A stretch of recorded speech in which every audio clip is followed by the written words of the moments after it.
Testing 1 2, testing 1 2. Good morning. Welcome to the Rangers Roost. My name is Tennyson Stead. I'm the creator of Jump Rangers. This is a morning stream where we start the week off talking about the state of geek culture, the state of Jump Rangers, career stuff. Before we talk about anything else, I would like to normalize letting women show up on stream looking the way I do today. I'm acutely aware of the fact that showing up with a face like this morning is a profound act of male privilege, and I think we should do away with that. I'm a mess, um, and that's okay. Sometimes that's what happens. I finally look like my father, folks. So today we're going to be talking a little bit about transitions and identity. I I decided that this stream was going to be about, you know, my identity as a screenwriter, my identity as a game developer, where those two things have clashed over the course of the last few weeks. A couple days ago, when I posted the first on-stream alerts for, or not, social media alerts that the stream was going to be happening. And yesterday, I was talking with a client, a mentee, and a friend about life and screenwriting and the future and careers and my choices and their choices and all this other stuff. And they said, do you mind if I ask something maybe a little personal? And I was like, sure. And they said, why haven't you succeeded yet?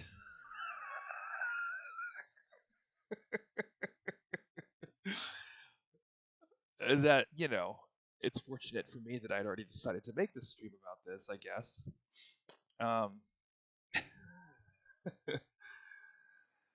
but it's, I have to be honest with myself about these kinds of questions. The truth is, I've been working in Hollywood for 20 years now, and I'm still living paycheck to paycheck. I don't have a future. I don't have a retirement. I'm not getting any younger.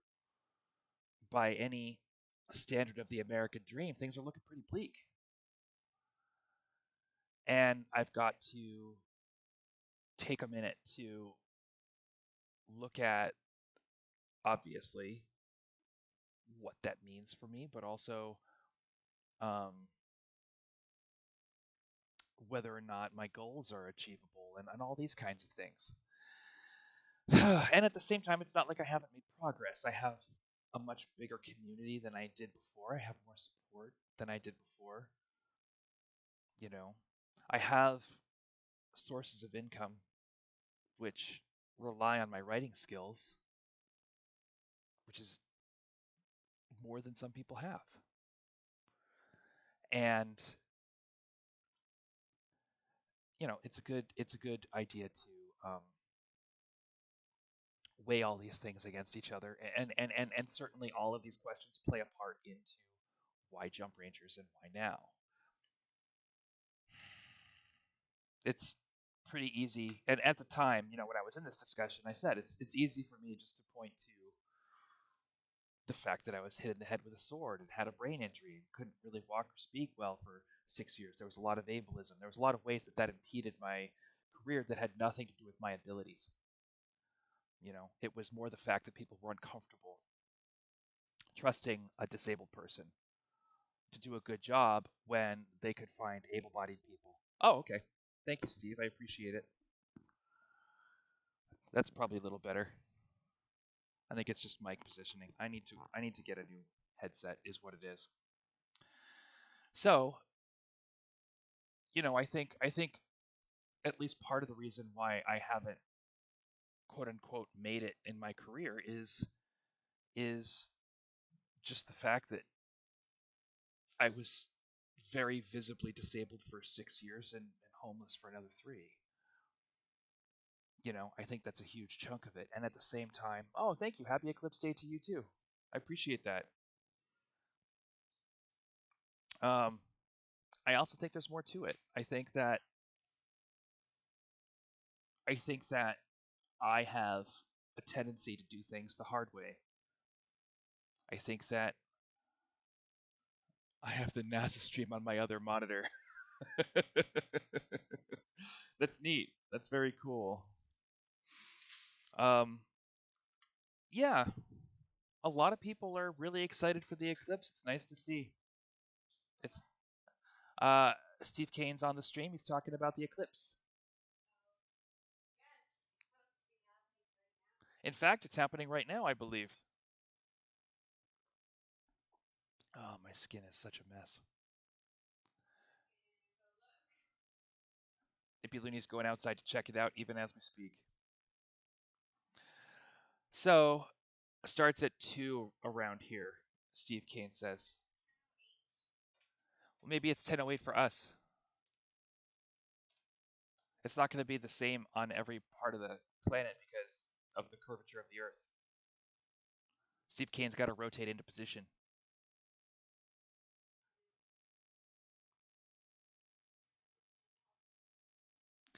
I don't doubt it. Make sure you have the right glasses, says Steve Kane. No, we're looking at shadows here. We're not looking at the sun. Ippy Looney's got a phone out. I don't think it's there yet. We may have had the wrong information here.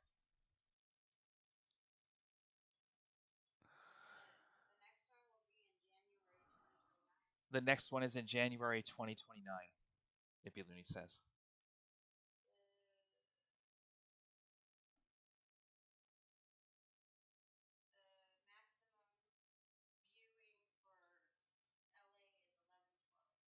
Okay, 11/12 is when it's going to be fully realized here in Los Angeles.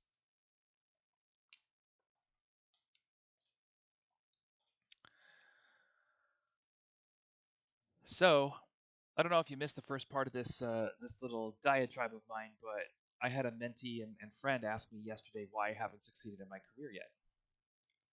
And that's something I've been thinking a lot about.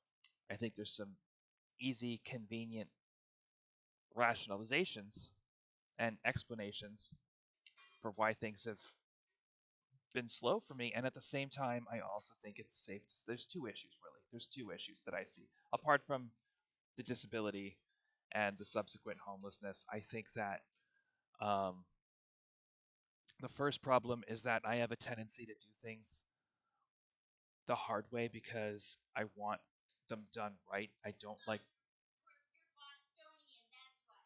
Nippy Looney says it's because I'm from Boston. I don't want things done in a way that's detrimental to long-term sustainability. I want things built to last. And because you aren't a rich, privileged person focused on networking, well, you know. Ippy Looney says you're not wrong. It's partially because I have ideas about how things should work, and I'm autistic, and um, the film industry is one of those industries where um, even doing things the way people expect you to do them, no matter how silly those ways happen to be, is a very long process prone to failure. And I think the film industry is set up right now such that people have to make the only way not to make ethical compromises and get something done efficiently in Hollywood, really, is to not acknowledge the ethics. I think you've got to find money in places where money shouldn't be coming from. You've got to do things that um, aren't necessarily obvious, not necessarily obvious moral problems, but certainly huge conflicts of interest.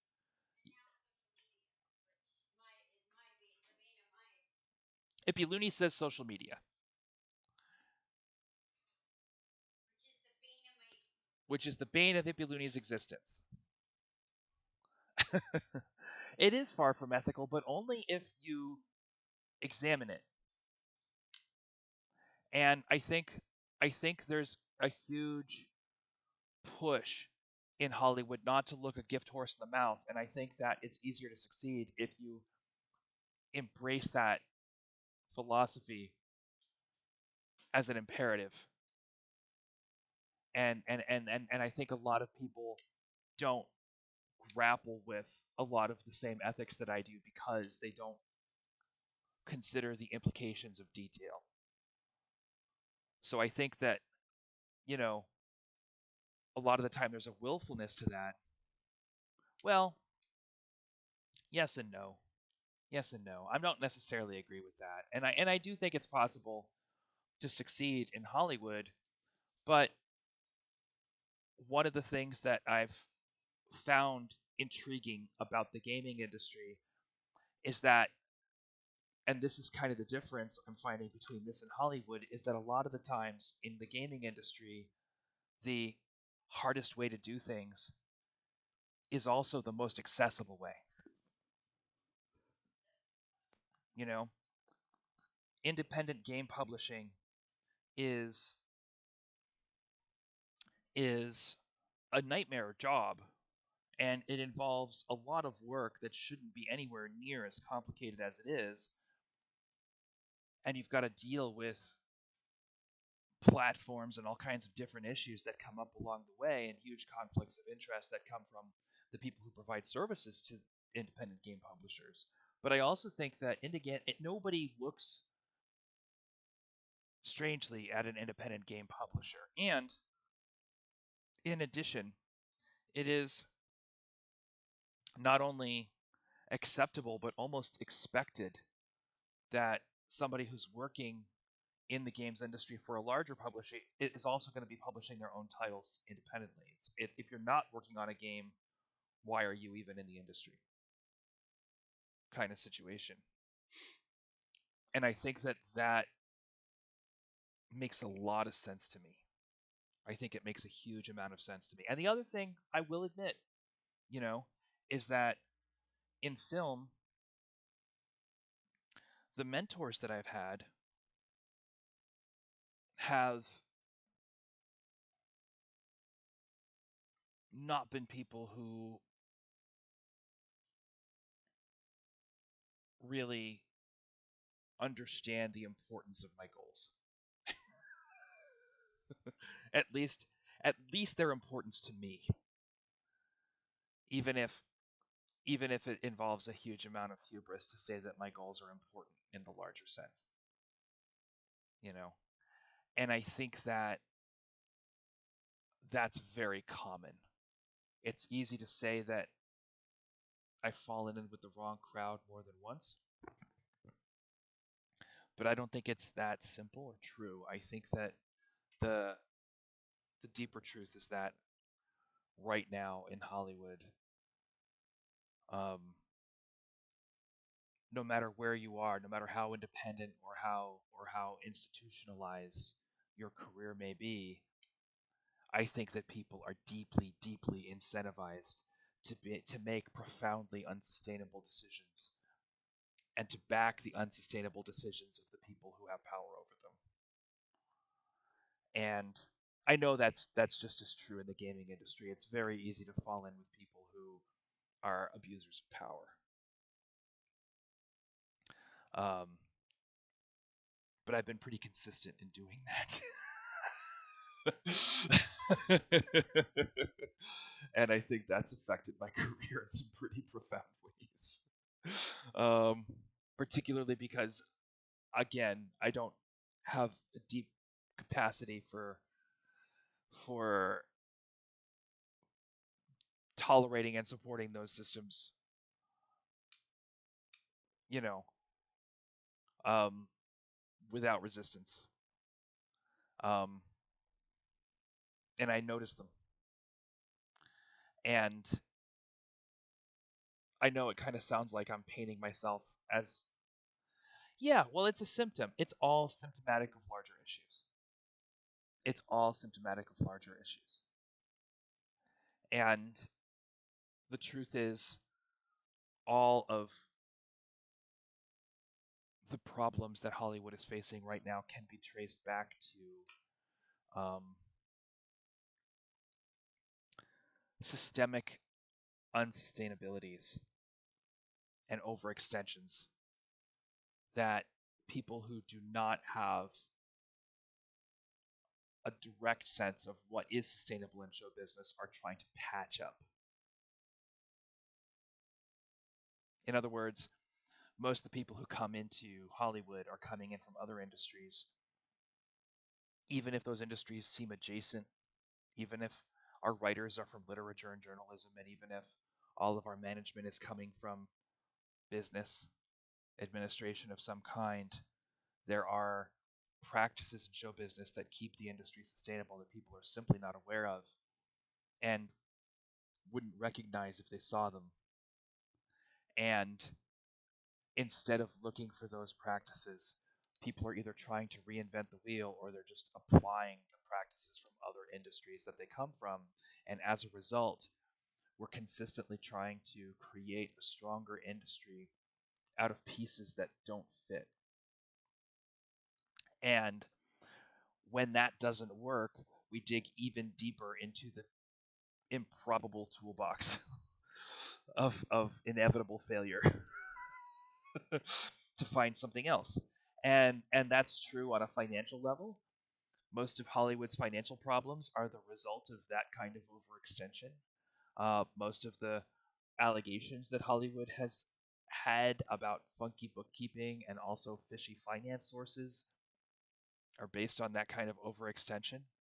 And also, in creative practice, the reason why we come up with arbitrary formulas for success, or the reason why we build cults of personality in Hollywood to sort of hitch our wagons to and build entire production departments around, even in big studios like Warner Brothers.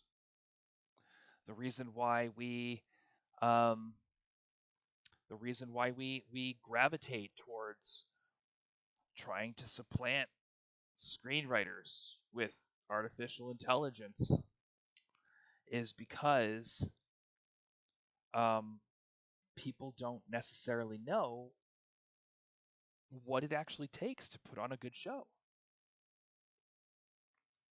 And they're figuring, they're looking at the symptoms and the effects of success and the symptoms and the effects of failure, and they're trying to find tools that create those symptoms as opposed to actually understanding the internal mechanisms and the biology and the health of the industry that they're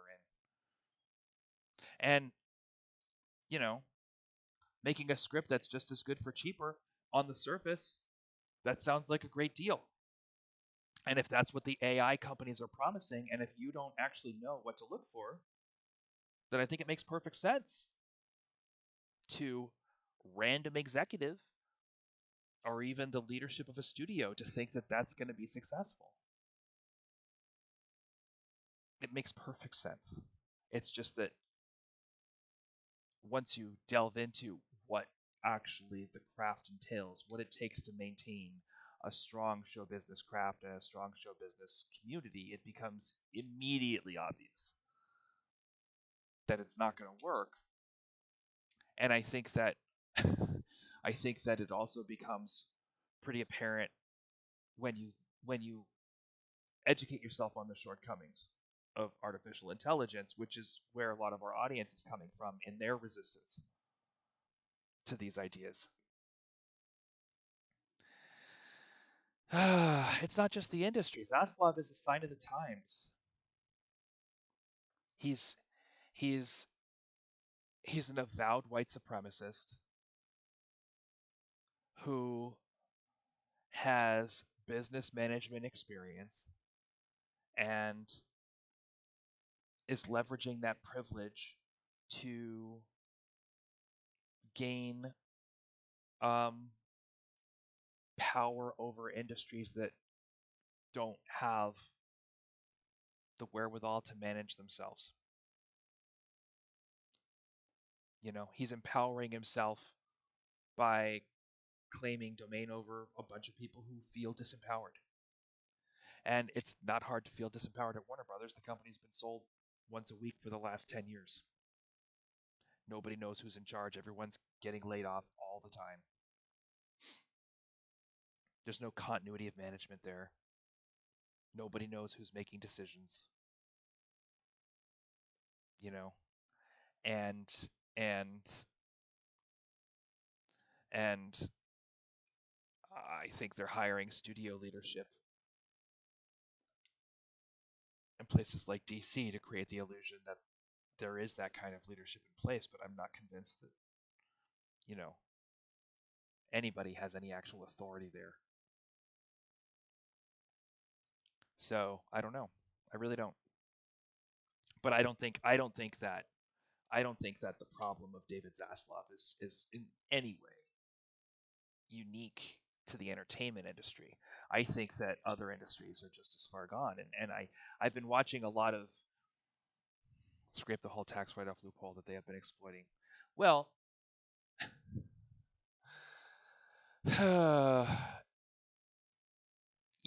it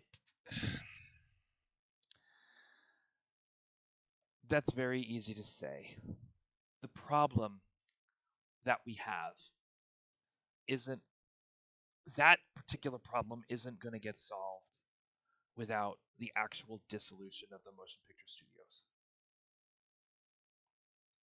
Basically, so every investment, every business transaction exists on a spectrum of risk. And the greater the risk, the greater the reward is the concept that drives basically how that risk um, fuels business, right? What defines how risky an investment is has everything to do with essentially how much control you have over your money. So, if you buy a piece of land, you can build things on that land, or you can take things off of that land. You can manicure it, you can clean it up, you can dirty it up, you can do all kinds of things. You can try and rezone it. You have a lot of control over that investment. So, real estate is considered very, very conservative. It's not risky. Stocks are more risky than real estate because you can buy a stock or sell it, but you can't really do much else. You're not in charge of the company. You don't have ownership. You can't make a boundless array of decisions about how that stock is going to be managed. You can just choose to buy more or you can sell the stock that you have. So stocks are more risky than real estate because you have less control. Well, it's not so much that the people. This is a situation that the point that I'm making is that film inherently is a high risk investment because you spend the money on the movie and then it becomes actors, it becomes sets. You have no options if you put money into a movie except to wait until the movie makes money and then take that money back. That's it. That's all you can do. So it's very high risk. Okay? But in the 1990s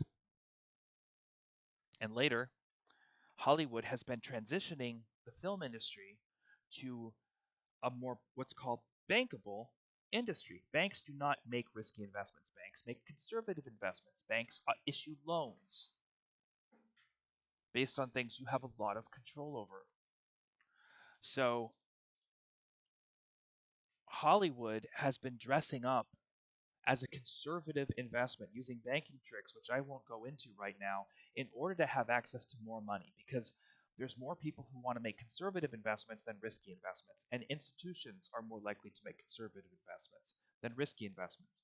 So if you can loan Hollywood money, that's way better than investing in movies for most people. Okay. And up until the 90s, that wasn't possible financially. But thanks to banking wizardry, it became possible. Banking wizardry basically means lying to yourself as much as to anyone, but lying nonetheless. Okay? So, conservative money has been getting into Hollywood. Hollywood has had more money because of this. Right? Now, here's the thing the studios have learned to embrace that banking money. These tax incentives are a tool to make that banking transaction possible. The only way to get rid of those tax incentives from the studio standpoint without simply giving away the money, without simply making the studio actually less expensive to run. Well, that stuff is just a rationalization. Let's be clear. Batgirl was not shelved because of tax problems. It was shelved because it has a black female protagonist. That's the reason. there, it had nothing to do with the tax benefits of shelving that money. That there's no yes, yes. That's not the reason that movie was shelved. But I will agree that there are financial vehicles being used to finance the studios that are not sustainable. The comment that you made originally about needing to get rid of those is still very valid. It's just that um, if you're going to get rid of those finance tools, you need to find even dumber finance tools. Inevitably, those dumber finance tools are going to be China or Russia. Because tax incentives are things that Hollywood has been leaning on pretty much since the early 2000s. Like in That's right. That's right. That's absolutely true. And you know, and it's true equally. Putting aside Batgirl, I see. I see. Steve Kane says, "I'm mostly annoyed inventing." And before that, Steve Kane, if anyone's watching this video after the fact, said, "Oh yeah, it's easy to say, nearly impossible to do." Accurate, true. You know. So the ultimate way to change the finance methods driving Hollywood today is to let the studio system collapse. Um, yeah, and everyone's standing on the ship of the studio system. Every industry has its own specific problems, and and I think we're at a point in our in the history of the world where the issues with corporate structure are becoming extremely apparent and dangerous to the majority of people. I think we're at a point where those industrial problems are no longer talking points. They are actual financial crisis for a lot of people. And that really can only be solved through the creation of new companies with different models of sustainability.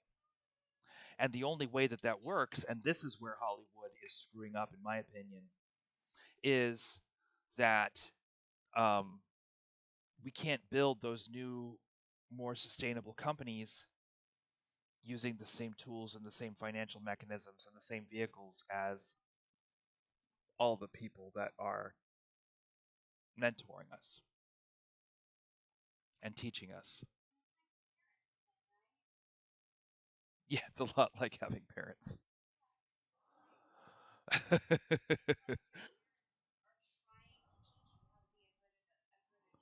Yep.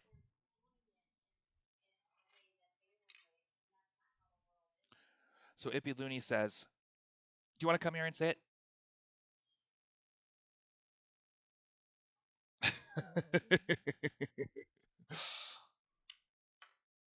Here. I I said that it's a lot like how we view our parents and the way they raised us, because they're our parents raised us the way they were raised, which is way outdated to how life actually is right now. There you go.